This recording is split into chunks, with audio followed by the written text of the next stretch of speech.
Welcome back to the Charlotte Hornets MyNBA series, everybody. Today, we're after the trade deadline. It was pretty exciting last season. Disappointed because the glitch that I got, for whatever reason, just got rid of the trade deadline, so we couldn't make any moves.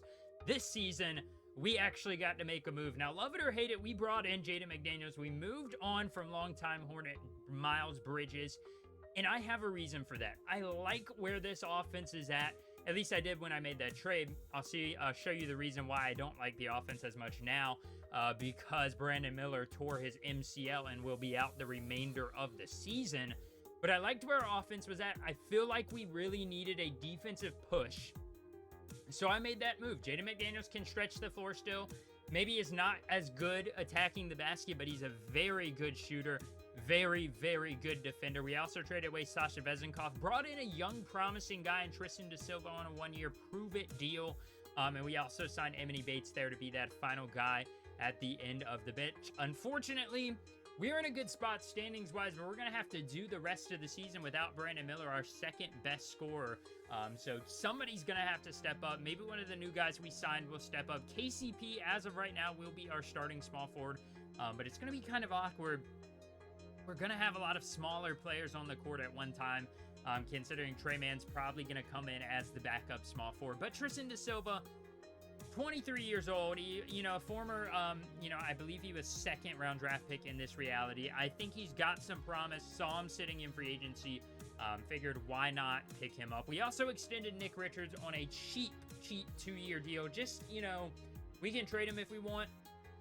We don't have to worry about losing our backup center, and I think he's done a pretty respectable job. So on a cheap deal, still have him as trade bait. Willard Bell will get to grow behind him. He can maybe kind of grow into an actual center. I mean, you've got to remember Willard Bell is only 18, so he's got plenty of time to grow into his role.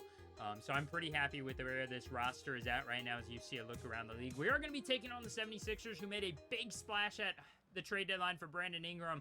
Unfortunately for them, they've struggled with injuries as usual. Joel Embiid down for a large majority of the season, but they are still fighting for a play-in spot. So this game is pretty big for both of these teams, sitting right there in that 6 through 10 range.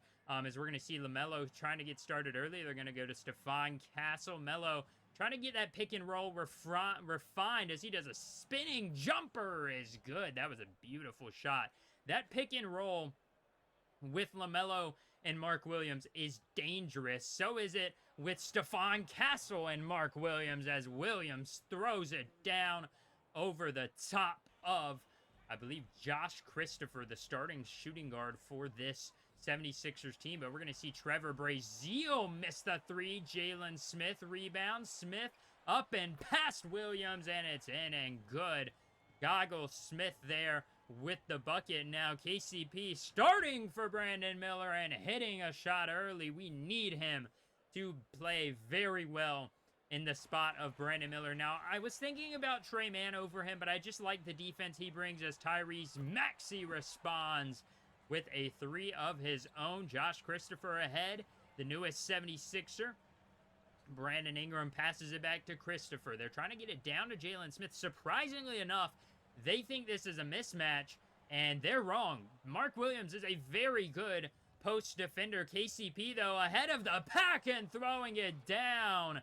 The veteran showing some youth in his legs there, as they are going to get the steal. Jaden McDaniels proving his mark early on in this one. Trey Mann to Mark Williams, and another slam. Tie ball game early in the first, or about halfway through the first, I should say, as the Hornets trying to get back into this one, trying to keep the lead. Tyrese Maxey drives. He responds with an athletic slam. Tyrese Maxey, one of the toughest young up-and-coming stars, as you're going to see him launch a three and hit a three just like that. Ice in his veins, 24-21. Final seconds of the quarter. Man kicks it down. Nick Richards scooping it up to the left side. Good job there. Staying calm. 11 seconds left, though. 76ers plenty of time to try something new. Cason Wallace didn't cut it on the Thunder, so he found his way in Philadelphia. Step back jumper is good. Cason Wallace. Trey Mann now going to try it himself. Couldn't get it off in time. Kind of stumbled. And just like that, it's a 29-23 ball game as we start this second quarter. Melo fairly quiet on the day. He's only got 4 points, though. Tre Mann with 0. So after a good start to the year, he's kind of struggled to keep it going in this regular season. Tre Mann's not been able to find his groove this time, though, driving all the way. Good job there. Beautiful job, just looking like you're going to dish it off. Everyone goes to the roll man, or the fade man in that case, and Tre Mann just takes advantage of it. Too many mans in that sentence, though. That jumper is no good. That was a broken one. Brandon Ingram with the rebound. The 76ers are 8th in the NBA in rebounding. Wide open man in the corner. Cason Wallace hits the jumper. That is too easy for Cason Wallace just to leave him wide open. So the Hornets are going to have to crack down on defense. It is now a 7-point ball game. Drew Holiday contested. Jumper is good. Holiday has been critical off the bench. What a signing that was by Be-Like Memes, the general manager. Kevin Ollie's just been able to use him perfectly off the bench. He's averaging about 10 points per game on good efficiency. Make it 6 on the day if he hits that one, and he does, as he is able to knock that one down. 33-34. The 76ers are looking to respond. Can they get it? Cason Wallace looking for a deep 3. That is good. Impressive jumper there for Cason Wallace. I mean, that was pretty doggone deep, if I do say so myself, though. Melo misses the open man, gets the ball back, can't get the shot up. That was a close open look. Now Melo drives, kicks it. McDaniels looking for his first three-pointer as a Hornet, and he hits it. Technically not his first we have seen, because we did simulate a few games since the trade deadline, so he has made a few shots, but Stephon Castle cutting and slipping behind his defenders with a good screen from McDaniels, who's showing his worth now.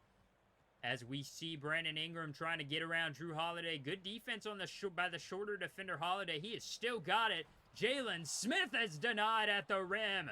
Holiday ahead of the pack. Kicks it to De Silva.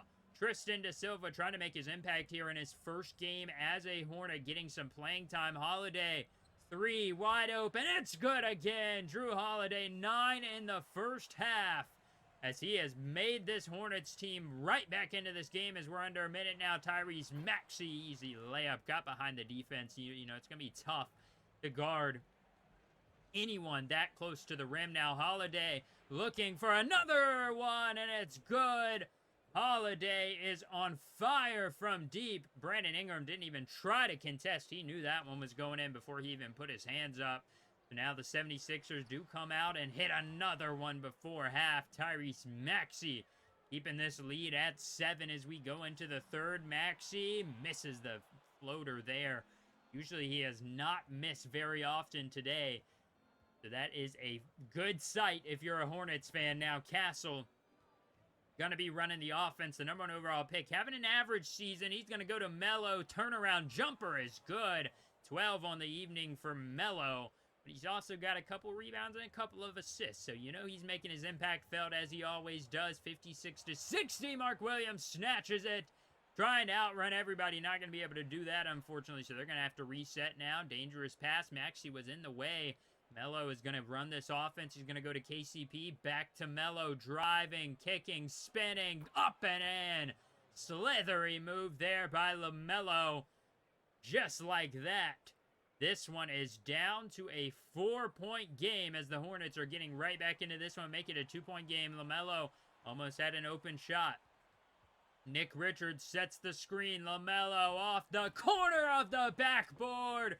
Richards throws it down.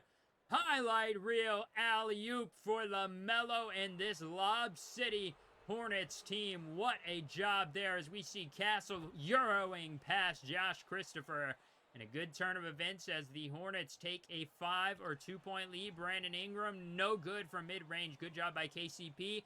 Good defense. Turns into better offense. The transition 3 is good. And the Hornets up by 4 after originally being down by a decent amount. Brandon Ingram, though, lobs it to Cason Wallace, and the tiny guard climbs the ladder, and now Brandon Ingram can't tie it up. Jalen Smith back out too. Ingram going to reset the offense. Jovic guarding him. Instead, De Silva switches on him. Triple team, doesn't matter. Hits the floater late in the quarter, and it is a tie game as we go into the fourth. Melo Missed steal from Wallace. Nice crab walk. Easy layup off the backboard. 18 for LaMelo. A large majority of that coming from attacking the basket. Jovic. I said Jokic. I wish we had Jokic. Couldn't hit the easy layup now. Aaron Wiggins stumbling. Gets it back. Johnny Paxson on the spot. Johnny on the spot, I guess you can call him. Getting the dunk there as they're still down by 3, though. Maxey in the corner. Maxey open for a split second. Hitting the jumper, and Kevin Ollie wants a little break for his team. Trying to regroup. We are going to see Lance White III and Willard Bell late in this one. That's surprising. 2 rookies haven't made much of an impact yet. Willard Bell has, averaging about 5 points per game. This time, though, he's going to get it on the 3-ball. Pick and fade is good. Willard Bell, as he always does, coming in and making an impact, but then he leaves his man wide open. So the 76ers respond with a 3 of their own. KCP looked like he had Ingram stumbling a little bit there. Melo kicks it. Pope, missed steal. Maxey couldn't get it, and Pope gets a dunk. So it's going to be a 2-point game now. KCP passes up the 3. That one rhymed right there. Melo got Maxey jumping. Reset the offense. Running that easy pick and roll. Melo down to Williams. Easy slam. 14 and 7 for Mark Williams. Impressive showing from the, third year center now, I believe? Third or fourth? It would be actually 4th year center, I believe. So 2 minutes and 11 seconds left. The Hornets up by 4. Josh Christopher drives. 3 contested. It's good! What a shot from Josh Christopher. And the Hornets, very shocked. I mean, I'm shocked and I'm a commentator. So 98-97, Melo drives, kicks it. KCP for an answer. He hits it. Impressive shot there. That one's a few steps behind the 3-point line, so you know it's good.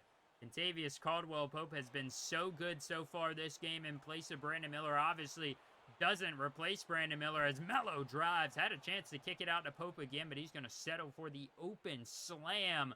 Brandon Ingram a little late to rotate. Couldn't get up in time. Now 33 seconds left. This one kind of solidified if they can stop a crazy 3 here, but, our luck, we don't have the best luck when it comes to crazy 3s. That is okay, though. A 2-point shot is fine. Maxey kicks it. Ingram, they're going to go for 2 again, I think. No, they're kind of wasting a lot of time. Trevor Brazile goes to Maxey, top of the key. He hits it.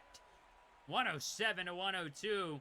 This one is getting down to the wire. 16 seconds left. Hornets not missing their free throws. That's a good sight to see. Brandon Ingram pumps, kicks it. Jalen Smith, good shot, but a better contest. He had an open look at it if he hadn't pump faked immediately. So instead, thank the Lord, the Hornets survive. Melo playing around, spinning on the rim. Can't get it to fall. But all that matters is the Hornets survived that one. That one was a little closer than you would have liked without Joel Embiid, but Maxey, as all short, athletic, speedy guards do, man, he gave us trouble. And I mean, his defense is a whole lot better than I remember it being. He was locked down on LaMelo. 86 perimeter defense, very good. Brandon Ingram was pretty good. Josh Christopher, I mean, for his overall, for his expectations, really good. Cason Wallace, man, that guy can defend and that guy can shoot it. Josh Christopher, what was he doing from 3? I don't know. Trevon Brazile, 30-year guy now, third-year guy. Not that great in this game. He couldn't really shoot it all that well. Drew Holiday led the team in points, 23, 4 rebounds, 5 assists, 1 steal. 60% from the field. Melo, 22, 5, 9, and 2 steals. Very good from the field. Almost 50%. Not good from 3. KCP, 15, 3, 2, 2, and 1 block. Big game there from KCP. Over 50% from the field. Everybody else, they did their thing.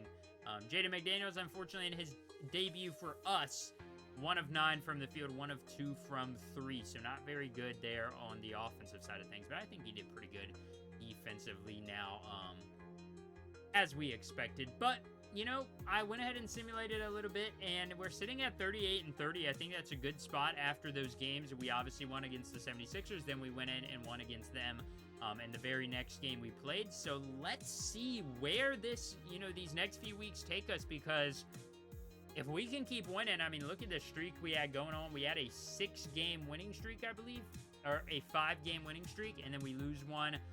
But we get back on track there as We have a few guys to scout. And yeah, I mean, we're winning. Don't see why I would change anything up. So I think the lineup's going to stand for right now without Brandon Miller. Unfortunately, I would love to have him back. But as of right now, I mean, we are in the play-in tournament. We're the 4th seed. So we have some serious things to fight for. We're 9-1 in our last 10 games. We've won 3 in a row. 1.1, actually a positive point differential at 42 and 31. Unfortunately, the only thing is we're potentially going to face off against the Cavs again, which scares me because Darius Garland had his way against us in the playoffs last year. I mean, Donovan Mitchell, don't get me wrong, did his thing. Donovan Mitchell was a big reason they beat us.